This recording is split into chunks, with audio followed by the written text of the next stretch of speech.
Hi, good evening to everyone. फिर से एक नए वीडियो में आप लोग का स्वागत है। जैसा कि हम लोग प्रॉफिट एंड लॉस चैप्टर के बारे में डिस्कस कर रहे थे, इसका पहली क्लास में हम लोग बेसिक आइडिया के बारे में बात किए थे। तो मैंने बताया था कि प्रॉफिट एंड लॉस चैप्टर के जो भी सवाल है उसको आप दो तरीके से कर सकते हैं। पहला है आप फार्मूला यूज करके कर सकते हैं और विदाउट फार्मूला का भी कर सकते हैं। तो आज हम लोग कुछ ऐसे सवाल को देखेंगे जिसमें हम लोग फार्मूला यूज नहीं करेंगे, हम लोग दूसरे टेक्निक से इसको सॉल्व करेंगे। और ये वीडियो खास करके एसएससी जीडी और एनटीपीसी के जितने भी और टेट के जितने भी विद्यार्थी हैं उनके लिए खास होने वाला है। तो चलिए, हालांकि एक चीज आप लोग को मैं कहना चाहूंगा कि एग्जाम में क्वेश्चन को सॉल्व करना बड़ी बात नहीं है, बड़ी बात है कि कम समय में उसको कैसे आप सॉल्व कर सकते हैं। सक्सेस वही पाते हैं जो बहुत ही कम समय में क्वेश्चन को सॉल्व कर लेते हैं। तो वैसे ही कुछ टेक्निक मैं आप लोग को सिखाऊंगा ताकि आप चंद सेकंडों में उत्तर कर सकते हैं। तो चलिए देखते हैं आज का वीडियो। तो देखिए, पहला एक क्वेश्चन है, ये बहुत ही इंटरेस्टिंग और मजेदार क्वेश्चन है कि इसमें क्वेश्चन में कहा गया है कि 200 रुपया में एक किताब तथा एक कलम खरीद कर किताब पर 20% लाभ तथा कलम पर 5% हानि पर बेचने से कुल 10% लाभ होता है। तो किताब का क्रय मूल्य कितना होगा? यानी कि दो चीज खरीदा जा रहा है, ये पहला है किताब, दूसरा है कलम, और वो दोनों का टोटल जो क्रय मूल्य है वो है 200 रुपीज। इसमें ये पार्टिकुलरली ये नहीं पता है कि किताब का कितना दाम है और कलम का कितना दाम है। दोनों मिला करके जो कॉस्ट प्राइस है, यानी कि हमारा क्रय मूल्य, वह 200 रुपया है। अब क्या है कि किताब को 20% लाभ पर बेचा जा रहा है और कलम को 5% हानि पर। तो ऐसे में कुल जो है उसको 10% लाभ हो रहा है। तो किताब का क्रय मूल्य स्पेशली पूछा गया है। क्वेश्चन सभी को क्लियर हो गई है? तो चलिए हम लोग इसको कैसे सॉल्व करते हैं। देखिए, एक नई टेक्निक से सॉल्व करते हैं हम लोग। प्रॉफिट एंड लॉस चैप्टर का कोई फॉर्मूला यहाँ पे यूज नहीं करेंगे। जो दो आइटम है दिया हुआ, एक किताब और दूसरा कलम, उसको लिखिए। पहला है किताब और दूसरा है कलम। दो आइटम हम लोग लिख लिए। अब क्या बोला गया है कि किताब को जो है 20% लाभ पे बेचा जा रहा है। मैंने एक चीज बताया था कि जब भी परसेंटेज दिया हो तो हमको 100 के संदर्भ में से 100 यानी कि 100 के संदर्भ में हमको समझना है। तो 20% लाभ का मतलब क्या हो गया? यानी कि 120 रुपया में उसको बेचा जा रहा है, 120, ठीक है। और दूसरे पे कलम पे क्या हो रहा है? 5% हानि। तो 5%, 100 में 5% हानि, यानी कि 95 में उसको बेचा जा रहा है। अब उसको ओवरऑल कितना हो रहा है? 10% का लाभ हो रहा है। यानी 10% 100 के संदर्भ में क्या सोचेंगे? 110, 110, ठीक है। अब आपको डायगोनली माइनस करना है, यानी कि ऐसे इसके साथ भी माइनस होगा, इसके साथ भी माइनस होगा, ठीक है।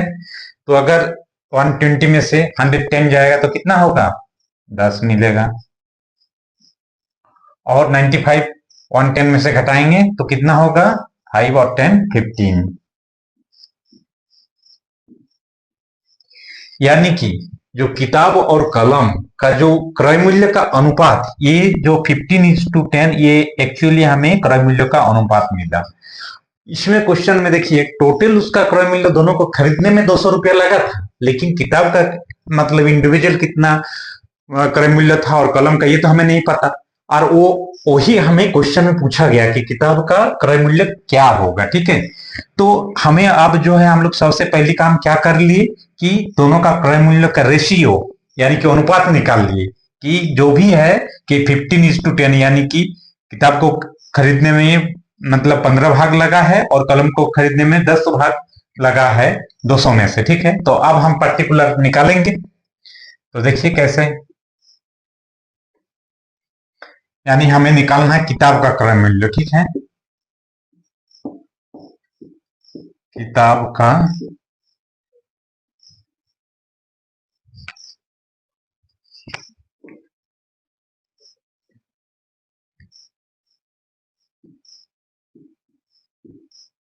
किताब का क्रय मूल्य, ठीक है। शॉर्ट में क्रॉमू, क्रय मूल्य क्या है? देखिए रेशियो दिया हुआ है, किताब का रेशियो क्या मिला है 15। कितना में से ये दोनों को जोड़ना है, यानी कि 15 और 10 को जोड़ेंगे तो कितना आएगा 25।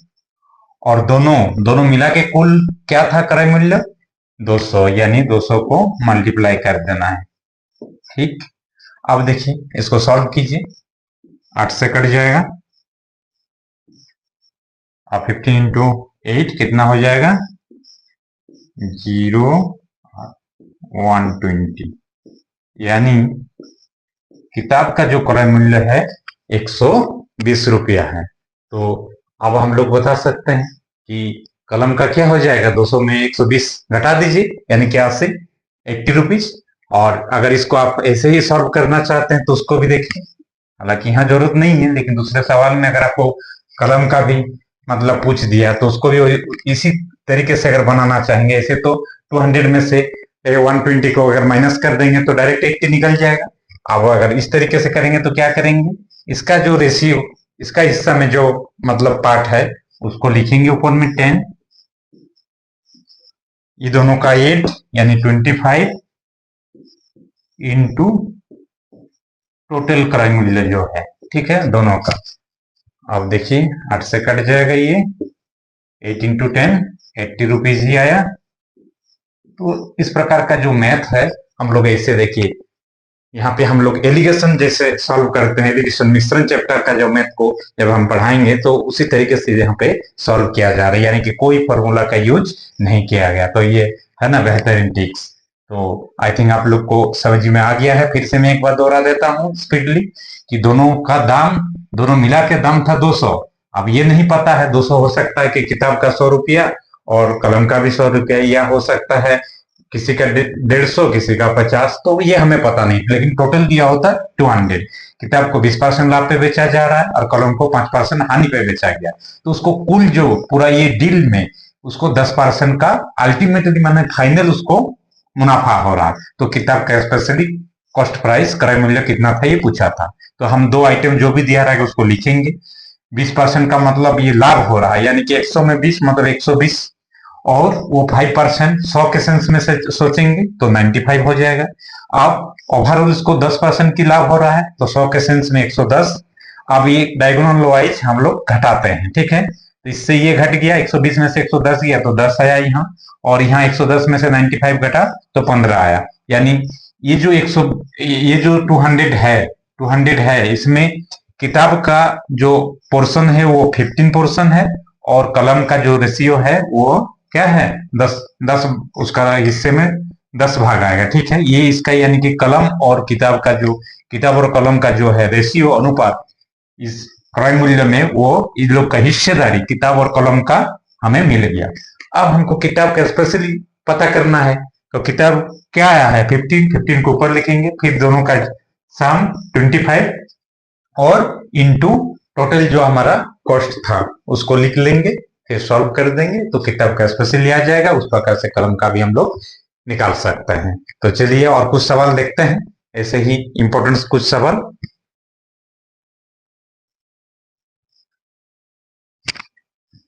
तो देखिए वैसे ही एक और सवाल है, इसमें क्या बोला गया है कि एक वस्तु को बेचने से 30% हानि होता है, ठीक है, तथा 400 रुपया अधिक दाम पर बेचने से 10% लाभ होता है, तो वस्तु का क्रय मूल्य कितना होगा।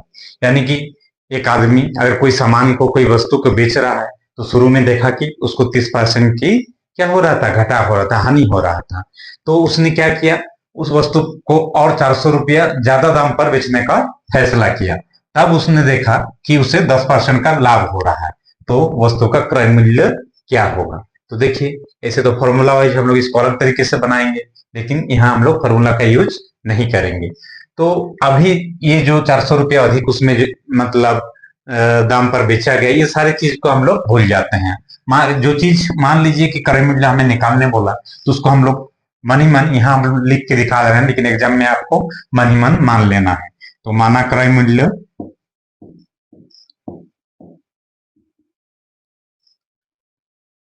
माना क्रय मूल्य मान लीजिए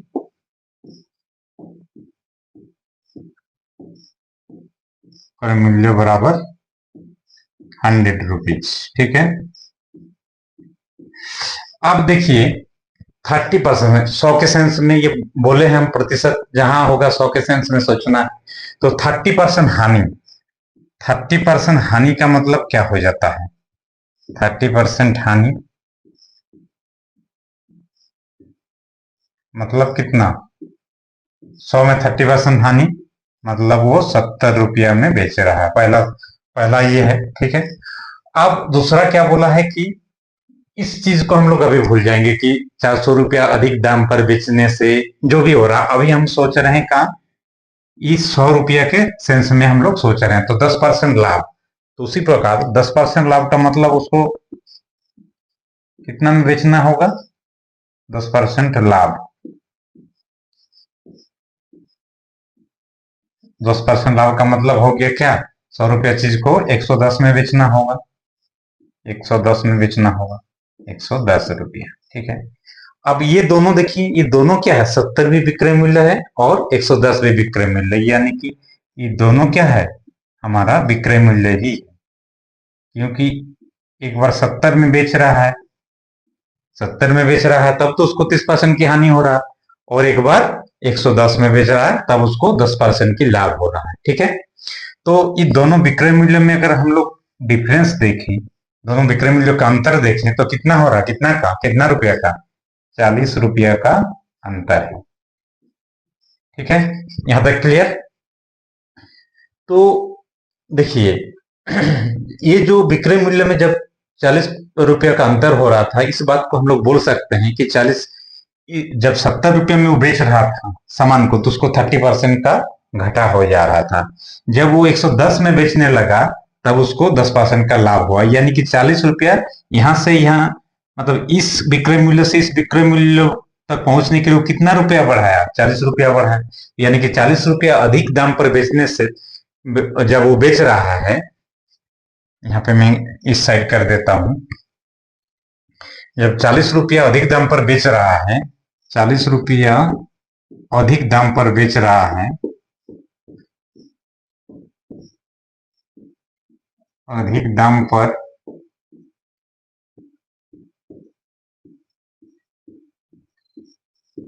बेच रहा है,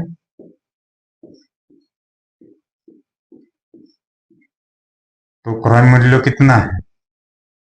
क्रय मूल्य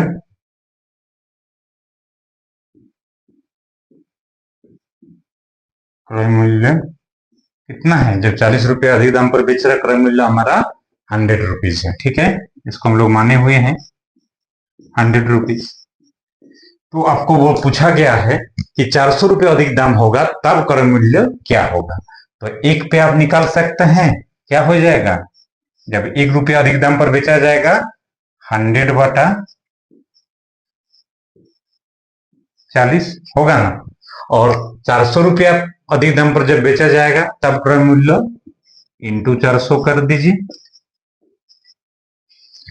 कट जाएगा 10 से, यानी कि 10 × 100, यानी कि क्रय मूल्य हमारा निकल गया 1000 रुपया। देखिए कितना इजी वे में निकल गया। तो क्या किए हम लोग? क्रय मूल्य 100 मान ली, अब 30% हानि का मतलब 70 रुपया, 10% लाभ का मतलब 110 रुपया, तो विक्रय मूल्य में अंतर कितना का हुआ? 40 रुपया, यानी कि पहला विक्रय मूल्य पे कितना रुपया ज्यादा हम लोग मतलब पहला विक्रय मूल्य से दूसरा विक्रय मूल्य कितना रुपया ज्यादा है? 40 रुपया। जब 40 रुपया अधिक दाम हम लोग पहला विक्रय मूल्य में लगा दिए, पहला विक्रय मूल्य के साथ जोड़ दिए, या कह सकते हैं पहला विक्रय मूल्य के बाद हम लोग 40 रुपया अधिक बढ़ा दिए, तो हमें 10% का लाभ हुआ।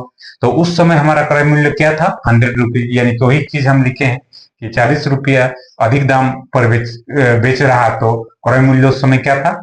100 रुपया। इस लैंग्वेज का कोई मतलब नहीं है, एग्जाम में आपको लिखना नहीं है। तो 1 रुपया अधिक मूल्य, उस समय क्रय मूल्य कितना होगा? 100/40, और आपको 400 रुपया अधिक दाम पर बेचने से उस समय क्रय मूल्य क्या हो जाएगा? 100/40 इंटू 400, तो सॉल्व करेंगे तो 1000 रुपया आ गए। तो इस प्रकार से आप लोग कर सकते हैं, इसका स्क्रीनशॉट ले लीजिए। देखिए इसमें कोई फॉर्मूला का यूज नहीं किया गया है। ठीक है, तो फॉर्मूला आपको याद ना भी रहे तो भी आप इस प्रकार का मैथ को सॉल्व कर सकते हैं। उसी प्रकार एक और सवाल देखिए, इसमें बोला गया है कि एक कुर्सी 500 रुपये के बदले 450 रुपये में बेचने से 5% के ज्यादा हानि होता है। 5% ज्यादा हानि होता है। ठीक है, 5% ज्यादा हानि होता है, तो कुर्सी का क्रय मूल्य ज्ञात करें, क्या होगा। तो ये भी देखिए काफी मजेदार सवाल है। इसमें क्या बोला, इसमें भी हम लोग कोई फॉर्मूला यूज नहीं करेंगे। तो इतना तो क्वेश्चन को देख के पता चल रहा है कि 5% ज्यादा हानि होता है। ठीक है, ये ज्यादा वर्ड बहुत इंपॉर्टेंट है। तो कुर्सी को 500 की जगह 450 में अगर बेच दिया जाए तो क्या हो रहा है, उसको 5% ज्यादा हानि होता है। यानी कि इस क्वेश्चन से इतना तो क्लियर हो रहा है कि इस पूरे डील में जो कुर्सी का जो ये बिजनेस है, इसमें मतलब हानि होना तय है। क्योंकि चाहे वो 500 में बेचे या 450 में बेचे, इतना तो पता चल रहा है। तो बस ये अंतर है कि अगर उसको 500 में बेचा जाता कुर्सी को तो उसको 5% कम हानि होता, 450 में बेचने से क्या हो रहा है, उसको 5% ज्यादा हानि हो रहा है। ये हानि दोनों में ही होगा, चाहे वो 500 में बेचे या 450 में बेचे। और एक चीज आप लोग जानते हैं, जब भी हानि की बात होती है तो उस केस में क्या होता है, क्रय मूल्य विक्रय मूल्य से हमेशा ज्यादा होगा। क्योंकि हम लोग जानते हैं कि हानि बराबर क्या होता है, हानि बराबर क्रय मूल्य माइनस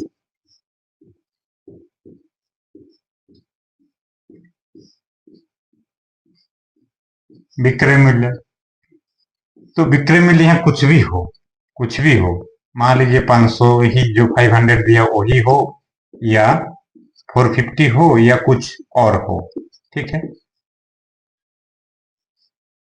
यहाँ पे क्रय मूल्य तो हमेशा उससे ज्यादा ही होगा, 500 से या 450 से, या और भी कुछ अगर क्रय मूल्य होगा यहाँ तो उससे भी विक्रय मूल्य होगा यहाँ तो उससे ज्यादा ही होगा क्रय मूल्य। तो अभी देखिए जो दिया हुआ है आपका डाटा क्या है, अभी बात है 500 रुपया की, 500 रुपया, और बात है 450 450 रुपया की। ठीक है,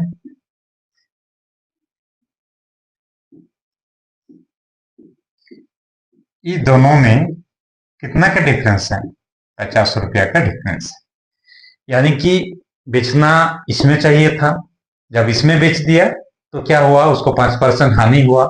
यानी कि इसमें और इसमें बेचने में उसको कितना, 50 रुपया का फर्क है।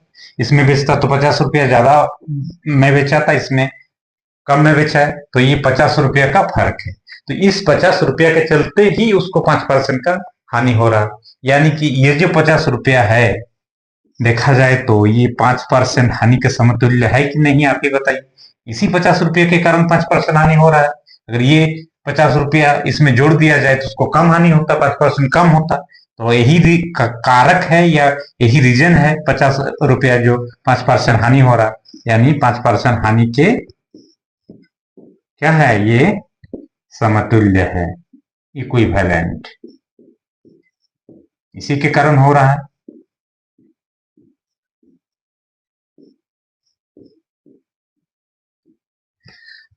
तो अगर जब 50 रुपया 5% हानि के समतुल्य है तो हम लोग लिख सकते हैं कि 5% हानि बराबर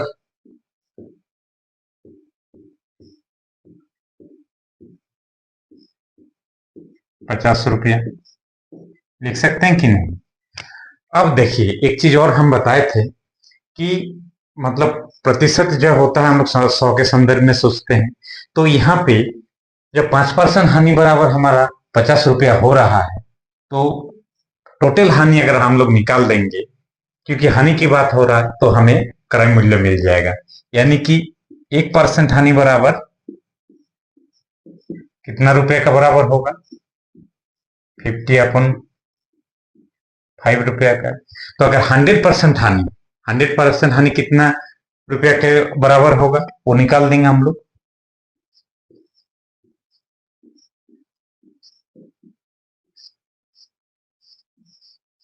50/5 × 100, इसको सॉल्व कीजिए, कितना हो जाएगा, 10 से कट जाएगा, यानी कि 1000,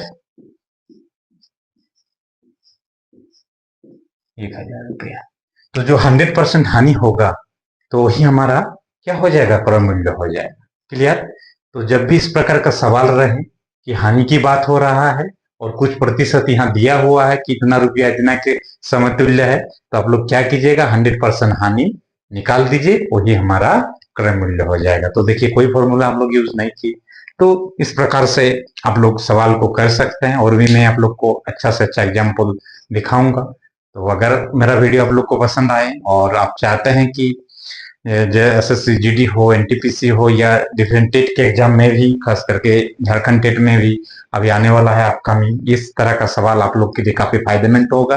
तो आप मेरे चैनल को, अगर आप लोग को मेरा पढ़ाई अच्छा लग रहा है, मेरा टीचिंग स्टाइल अच्छा लग रहा है, तो आप लोग मेरे चैनल को सब्सक्राइब कीजिए, लाइक कीजिए, कमेंट कीजिए, क्योंकि मैं निःशुल्क पढ़ाता हूँ और यूट्यूब प्लेटफॉर्म में आके आप कभी भी पढ़ सकते हैं। तो क्यों आप मेरे चैनल को सब्सक्राइब अगर कर लीजिएगा, आपको कोई घाटा नहीं है। तो आप लोग कर लीजिए और अपना पढ़ाई जारी रखें।